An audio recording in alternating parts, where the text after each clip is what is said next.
Next chapter है आ धरती कितना देती है। लेकिन नेक्स्ट चैप्टर शुरू करने से पहले पिछले चैप्टर एक फूल की चाह में कविता में मैंने आपको ये बताया था कि समाज के अछूत माने जाने वाले एक व्यक्ति की व्यथा का चित्रण किया है, जो अपनी बीमार लड़की की इच्छा अनुसार देवी के मंदिर में एक फूल लाने पहुंच जाता है। वहां पहुंचकर वह प्रसाद चढ़ाता है, पर फूल लाने की जल्दी में प्रसाद लेना भूल जाता है। तभी लोग उसे पहचान लेते हैं तथा एक अछूत को मंदिर में प्रवेश करने की धृष्टता के लिए उसे पीटते हैं। उसके हाथ से फूल गिर जाता है। उसे जीवन भर इसी बात का पश्चाताप रहता है कि वह अपनी बेटी की अंतिम इच्छा भी पूरी न कर सका तथा उसे माँ के प्रसाद का एक फूल भी लाकर नहीं दे सका। मुझे पूरा विश्वास है कि ये चैप्टर आपको समझ में आ गया होगा। नेक्स्ट चैप्टर है आ धरती कितना देती। लेकिन ये चैप्टर शुरू करने से पहले कवि परिचय जान लीजिए। आ धरती कितना देती है, इसके कवि सुमित्रा नंदन पंत जी हैं।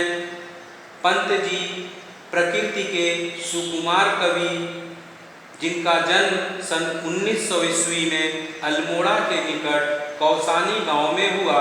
इनका बचपन का नाम गोसाई दत्त था।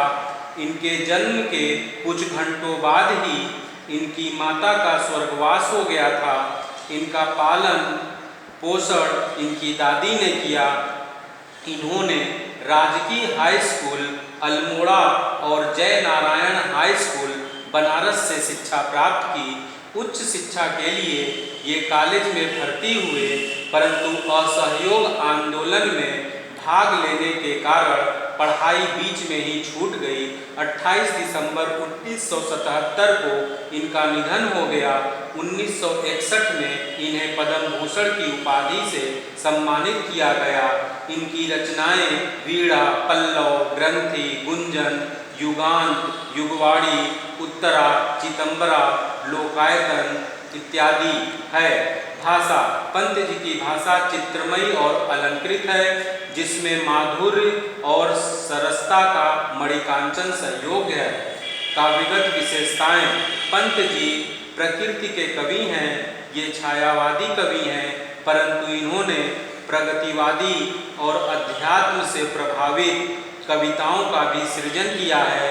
इनकी रचना चितंबरा पर इन्हें भारतीय ज्ञानपीठ पुरस्कार प्राप्त हुआ। इन पर महात्मा गांधी और अरविंद का गहरा प्रभाव पड़ा। कविता का परिचय। आ धरती कितना देती है कविता में कवि अपने बचपन की एक घटना का स्मरण कर रहे हैं, जब उसने धरती में पैसे बो दिए थे और सोचा था कि पैसों के पेड़ उगेंगे और रुपयों की फसलें आने पर वह धनाढ्य बन जाएंगे। कालांतर में उसने सेम के बीज धरती में दबा दिए थे, जिसके परिणाम स्वरूप सेम की बेल उगी और बेल पर बहुत सी फलियां लगीं। कवि ने इस कविता के माध्यम से यह संदेश दिया है कि धरती रत्न प्रसवनी है, हम जैसा बोएंगे वैसा ही पाएंगे।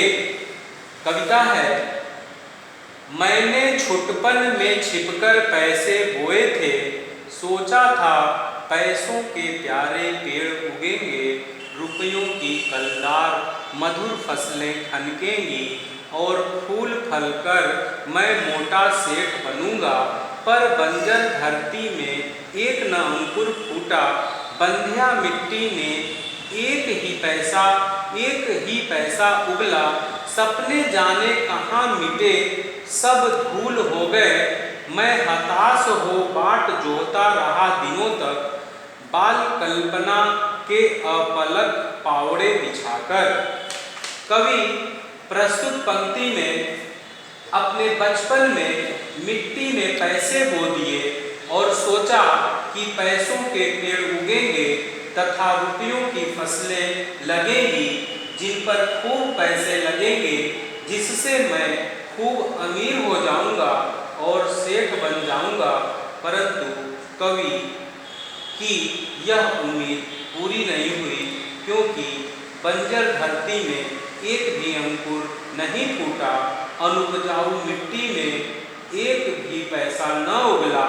कवि के सारे सपने नष्ट हो गए। कवि बहुत दिनों तक अपनी कल्पना को पावड़ों की तरह बिछाकर रुपए के पेड़ लगने की प्रतीक्षा करता रहा।